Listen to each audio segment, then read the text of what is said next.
মালতী, তুই এখানে এত সেজে গুজে বসে আছিস? তোর মালকিন কোথায়? মালকিন তো একটু বিউটি পার্লারে গেছে, তাই ভাবলাম বাড়িতে তো কেউ নেই, তাই আমি একটু সেজে গুজে বসে থাকি। কেন স্যার, আপনার ভালো লাগছে না? স্যার, আজকে তো বাড়িতে কেউ নেই, শুধু আপনি আর আমি। আসুন না, একটু আমার পাশে বসুন, একটু গল্প করি দুজন মিলে। Shut up! কি বলছো তুমি এগুলো? তুমি কি ভেবেছো তোমার মালকিন বাড়িতে নেই আর সেই ফাঁকে তুমি সুযোগ নেবে আর তুমি এভাবে আমাকে ডাকবে আর আমি তোমার কাছে চলে যাব? তুমি জানো না আমি তোমার মালকিনকে কত ভালোবাসি?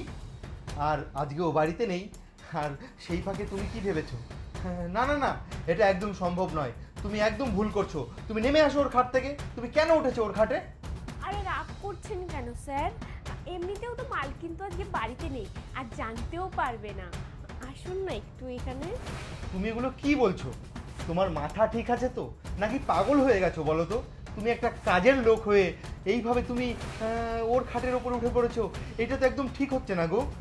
স্যার, এত করে বলছি, আসুন না, আজ দুজন মিলে অনেক মজা করব, অনেক আনন্দ করব।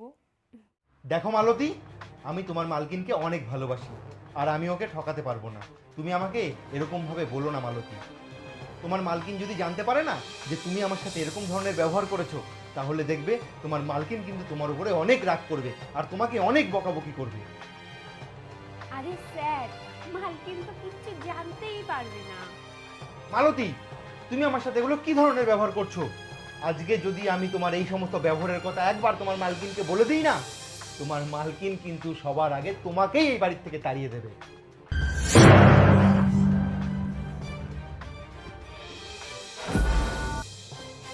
স্যার স্যার, ভুল হয়ে গেছে আমার, আর কখনো এরকম হবে না স্যার। প্লিজ ম্যামকে কিছু বলবেন না। ঠিক আছে ঠিক আছে, আমি স্নান করতে যাচ্ছি। আমি স্নান করে আস্তে আস্তে তুমি আমার খাবারটা একটু বেড়ে টেবিলে দাও।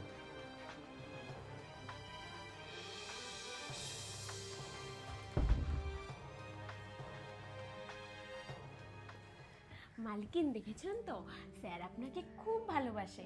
এখন আপনি নিশ্চিন্তে যেখানে খুশি যেতে পারেন। কি রে সুজিত, তুই এখনো খাওয়া দাওয়া করিসনি? না। তোর বৌদি তোকে খেতে দিয়ে যায়নি? না। কেন, বৌদি কোথায় গেছে? বৌদি তো ঘরে। কোন ঘরে? এই ঘরে। ওই ঘরে? হ্যাঁ। কি বলছিস তুই এটা? তোর বৌদি ওই ঘরে? হ্যাঁ। ও, তার মানে এটা ওদেরই একটা প্ল্যান। এই কাজের মেয়েটার না খুব চুলকানি হয়েছে। ওর চুলকানিটা একটু মেটাতে হবে, বুঝতে পারলি তো?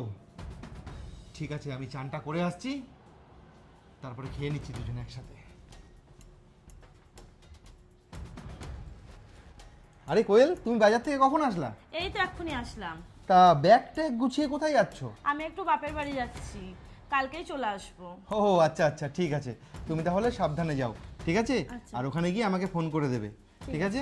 আচ্ছা আচ্ছা, আসো তাহলে। আমরা খাবার খেয়ে নিই, তুমি খেয়েছো? হ্যাঁ, আমি খেয়েছি, খেয়ে নাও। আচ্ছা ঠিক আছে, আসো।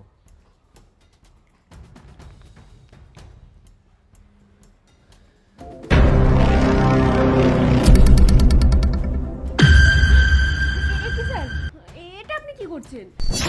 কেন?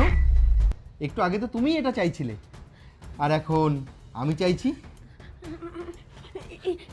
না না স্যার, এরকম করে হয় নাকি? আবার এমনভাবে হয় নাকি? এমনভাবে কিছু হয় না। এক কাজ করুন, আপনি যান, আমি একটু রেডি ফেডি হই, তারপরে, ঠিক আছে? আপনি যান, আমি রেডি হই। হ্যাঁ ঠিক আছে, তুমি তাহলে রেডি হয়ে নাও। ঠিক আছে, ঠিক আমি আছে, স্যার। এক্ষুনি আসছি।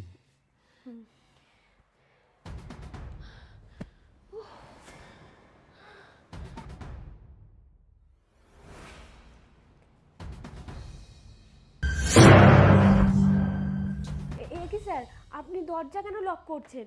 বাড়িতে তো কেউ নেই, দরজা লক করতে হবে না।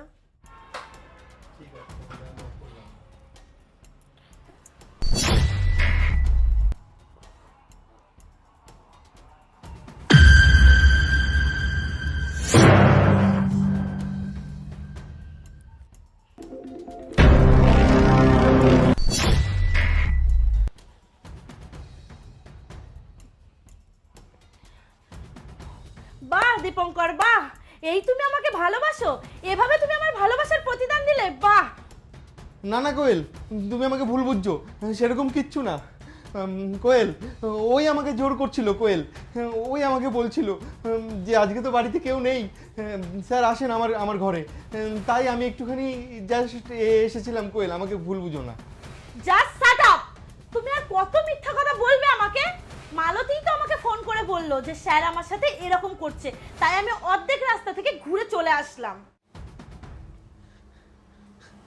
কোয়েল, আমার ভুল হয়ে গেছে কোয়েল, আমার ভুল হয়ে গেছে কোয়েল, তুমি আমাকে ক্ষমা করে দাও, আর কখনো এরকম হবে না কোয়েল।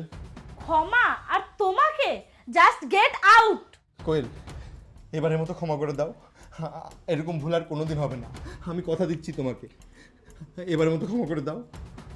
আমি তোমার মুখটাও দেখতে চাই না, তুমি আমার চোখের সামনে থেকে জাস্ট বেরিয়ে যাও, আর এই মুখটা আমাকে আর কখনোই দেখাবে না। যাও এখান থেকে।